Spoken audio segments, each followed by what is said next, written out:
তারা যখন বলছে যে নওশাদ সিদ্দিকী 2025 সাল আপনার শেষ, আমরা বলছি 2025 সাল নওশাদ সিদ্দিকী আপনার শুরু হলো, আর ভাঙড়বাসী পশ্চিমবাংলায় নজির গড়ে দেখিয়ে দেবে, কারণ ওদের মধ্যে ওদের দ্বন্দ্ব শুরু হয়ে গেছে। এখন ওরা ওটাই মেটাক, তারপর নওশাদ সিদ্দিকী কী করবে, নওশাদ সিদ্দিকী নিয়ে ভাববে, তাদের জনগণ আছে, তাদের কর্মীরা আছে, নওশাদ সিদ্দিকী ভাবার অনেক লোক আছে, তোমাদেরকে ভাববে, একটু ভালো করে ভাবতে বলছে শওকত মোল্লা 26-এ এখানে প্রার্থী আছে, হোক না, কি আছে, সংবিধান অধিকার দিয়েছে, গণতন্ত্র তাকে অধিকার দিয়েছে, কেন হবে না, হোক না, ভাঙড়ের মানুষ ডেভেলপ করুক না, ভাঙড়বাসী যদি বাঁচে মানুষটা আসুক না। কিন্তু এতটুকু বলি, পঞ্চায়েত ভোটটাকে কিন্তু ভুলে যাবেন না, যেভাবে জনগণের উপরে অত্যাচার হয়েছিল, ভাঙড়বাসী কিন্তু এটা চায়নি, যেটা ভাঙড়বাসীর উপরে করেছে। তেমন একটা মানুষকে যদি আপনারা চান তো খুবই ভালো কথা। আপনাদের কাছে, জনগণের কাছে, জনগণ ভোট দিয়ে নির্বাচন করে। আমি ভাঙড় বিধানসভার একজন সদস্য হিসাবে, এই ভাঙড়বাসী একজন নাগরিক হিসাবে আমি বলতে পারবো না যে আপনি কেন দাঁড়াচ্ছেন, আপনি তো এই করেছেন, আমার এটা বলা শোভা পায় না। আপনি আসুন, কিন্তু জনগণকে বলবো কি করেছে আপনাদের ভাঙড়কে নিয়ে, আর ভাঙড়কে কোন জায়গায় পৌঁছে দিয়েছে। আজকে ভাঙড়ে নওশাদ সিদ্দিকী আছে বলে কতটা কাজ থেকে ভাঙড়বাসীর পিছিয়ে দিচ্ছে, সেটা নওশাদ সিদ্দিকী একাধিকবার আপনাদের মিডিয়ার মাধ্যমে এবং বড় বড় মিটিং মিছিল করে আপনাদেরকে জানানো দেওয়া হচ্ছে। যদি আপনারা এটাও না বুঝতে পারেন, পরে কিন্তু বহুত পস্তাবে ভাঙড়ের মানুষ। কিন্তু ভাঙড়ের মানুষ জানে, আর ভাঙড়ের মানুষ সংবিধান রচনা করে, এটা মনে রাখবেন। এই যে আরাবুল শওকতের যে একটা দ্বন্দ্ব চলছে, তাতে করে কি আইএসএফের লাভ হচ্ছে, বা কিসের লাভ কিসের ক্ষতি আমরা জানি না, আমাদের লাভ হচ্ছে কি ক্ষতি হচ্ছে এটা তো আমরা বলতে পারবো না। অনেকে বলছে 26 বিধানসভায় নাকি আইএসএফের সঙ্গে সমঝোতা করবে আরাবুল। বিধায়ক নওশাদ সিদ্দিকী আমাদের দলের, তিনি চেয়ারম্যান, তিনি আমাদের ভাইজান, তিনি ভাঙড়বাসীর বিধায়ক, তিনি একবার বলেননি। তাই এই কথাটা আমি একজন কর্মী হিসাবে, আমি একজন আইএসএফের মেম্বার হিসাবে আমি এই কথাটা বলতে পারবো না।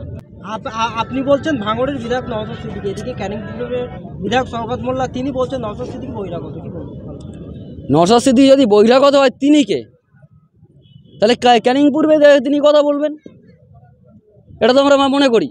কারণ ক্যানিং পূর্বের বিধায়ক তিনি, ভাঙড়ের বিধায়ক নওশাদ সিদ্দিকী, সে তৃণমূলের লোক হোক, বিজেপির লোক হোক, সিপিএমের লোক হোক, আর যে ধরনের যে লেভেলেরই লোক হোক না কেন, তার একটা কথা বলতে হবে, আমি ভাঙড় বিধানসভার বিধায়ক নওশাদ সিদ্দিকী আমার বিধায়ক, এটা তাকে বলতেই হবে। কিন্তু তারা কি বলতে পারবে যে ক্যানিং পূর্বের বিধায়ক শওকত মোল্লা তিনি ভাঙড়ের বিধায়ক?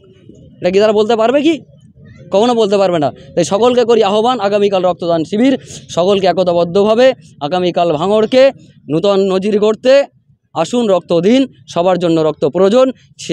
যে রাজনীতি করেন করুন, আপনার নৈতিক দায়িত্ব, আপনার সংবিধান আপনাকে অধিকার দিয়েছে, আপনি সেটা মেনে করুন।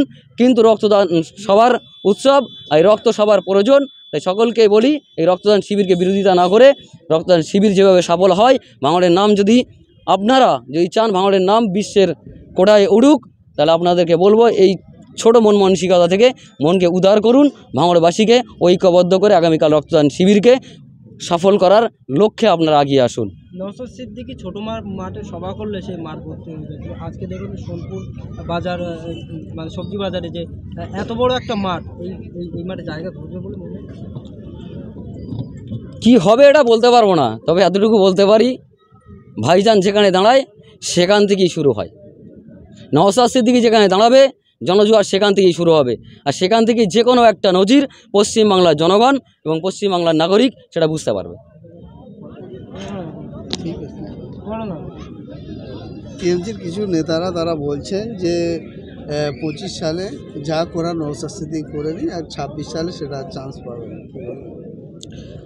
তাই যদি বলে আর তাই যদি হবে, তাহলে বিভিন্ন স্তরে কংগ্রেস এখনও মরে যায়নি।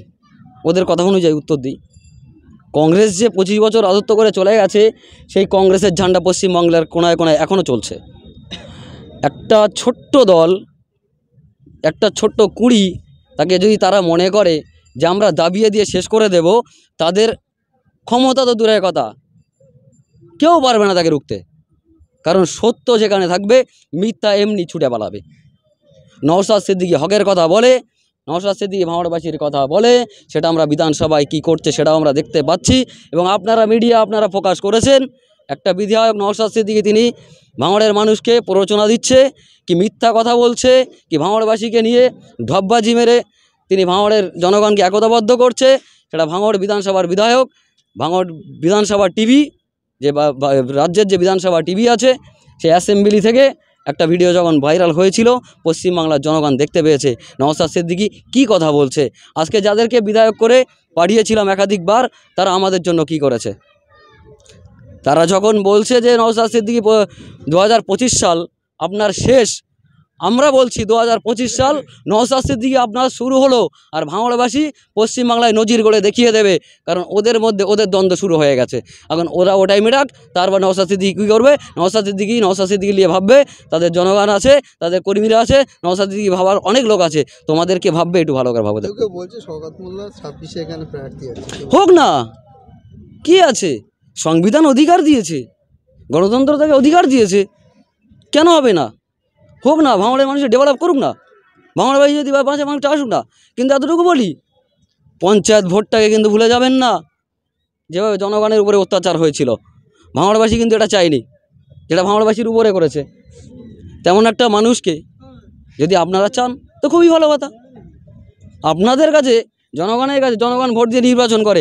আমি ভাঙড় বিধানসভার একজন সদস্য হিসাবে, এই ভাঙড়বাসী একজন নাগরিক হিসাবে আমি বলতে পারবো না যে আপনি কেন দাঁড়াচ্ছেন, আপনি তো এই করেছেন, আমার এটা বলা শোভা পায় না। আপনি আসুন, কিন্তু জনগণকে বলবো কি করেছে আপনাদের ভাঙড়কে নিয়ে, আর ভাঙড়কে কোন জায়গায় পৌঁছে দিয়েছে। আজকে ভাঙড়ে নওশাদ সিদ্দিকী আছে বলে কতটা কাজ থেকে ভাঙড়বাসীর পিছিয়ে দিচ্ছে, সেটা নওশাদ সিদ্দিকী একাধিকবার আপনাদের মিডিয়ার মাধ্যমে এবং বড় বড় মিটিং মিছিল করে আপনাদেরকে জানান দেওয়া হচ্ছে। যদি আপনারা এটাও না বুঝতে পারেন, পরে কিন্তু বহুত পস্তাবে ভাঙড়ের মানুষ। কিন্তু ভাঙড়ের মানুষ জানে, আর ভাঙড়ের মানুষ সংবিধান রচনা করে, এটা মনে রাখবেন। এই যে আরাবুল শওকতের যে একটা দ্বন্দ্ব চলছে, তাতে করে কি আইএসএফের লাভ হচ্ছে বা কি বলবো? কিসের লাভ কিসের ক্ষতি আমরা জানি না। আমাদের লাভ হচ্ছে কি ক্ষতি হচ্ছে এটা তো আমরা বলতে পারবো না। অনেকে বলছে 26 বিধানসভায় নাকি আইএসএফের সঙ্গে সমঝোতা করবে আরাবুল। বিধায়ক নওশাদ সিদ্দিকী আমাদের দলের, তিনি চেয়ারম্যান, তিনি আমাদের ভাইজান, তিনি ভাঙড়বাসীর বিধায়ক, তিনি একবার বলেননি। তাই এই কথাটা আমি একজন কর্মী হিসাবে, আমি একজন আইএসএফের মেম্বার হিসাবে আমি এই কথাটা বলতে পারবো না। আপনি কোথায় থেকে এসেছেন? আমি ভাঙড় বিধানসভার মানুষ, কোথায়? ভোগালী 2 অঞ্চলের মানুষ। ভোগালী 1 নম্বর এবং ভোগালী 2 নম্বর শানপুকুর মিলে, এই টোটাল ভাঙড় বিধানসভা মিলে এই একটা রক্তদান শিবির, তার মধ্যে আমি একজন। আপনার নাম? আমার নাম এমনি মহিনুর হক, কোন পদে আছে, কোন দলে? আমি কর্মী। দেখুন, কিছু মানুষের সহ্য হচ্ছে না, যেটা ভালো কাজ, মানুষের জন্য কাজ, যেখানে মুমূর্ষু রোগী এবং থ্যালাসেমিয়া রোগী আজকে হসপিটালের বেডে শুয়ে রয়েছে, রক্তের জন্য কাতরাচ্ছে। আজকে নওশাদ সিদ্দিকী যদি না থাকতো, ভাঙড়ে মেঘা রক্তদান শিবির করতে পারতো না।